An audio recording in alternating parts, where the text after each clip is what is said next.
Subscribe करने के बाद घंटा बजाएं ताकि आप दूसरा अपडेट घंटा भी मिस ना कर पाएं।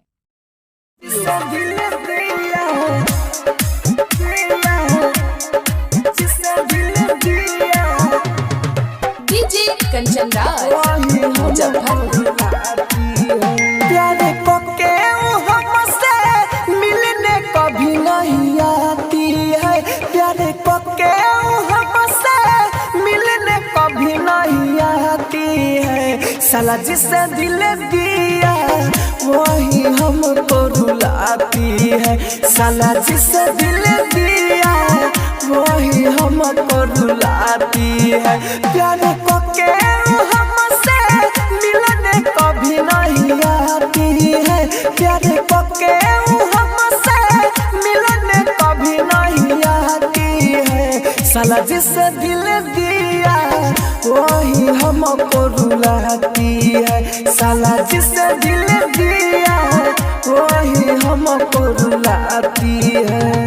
Mix by AG recording studio. DJ Kanchan Raj Muzaffarpur. प्यार करे हमारा सेता दोसरा से डरेले, पीछे हमारा लागे लाकी दोसरे पर मरले, दोसरे पर मरले। प्यार करे हमारा सेता दोसरा से डरेले, पीछे हमारा लागे लाकी दोसरे पर मरले, दोसरे पर मरले। सके होके हमके दोसरा से बतियाती है, सके होके हमके दोसरा से बतियाती है। साला जिसे दिल दिया वही हमको रुलाती है, साला जिसे दिल दिया वही हमको रुलाती है।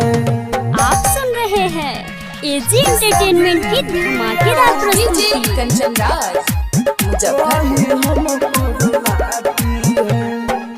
राइटर अरबिया मोहनो जे कहे दिल काहे साजा रे, राहुल राजा धानी संगे लेता बारे माजा रे, लेता बारे माजा रे।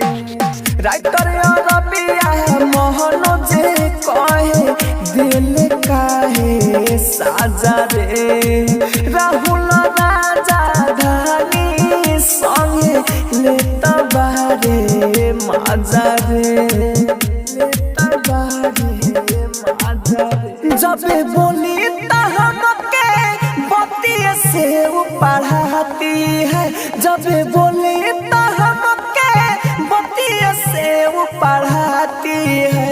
साला जिसे दिल दिया वही हमको रुलाती है, साला जिसे दिल दिया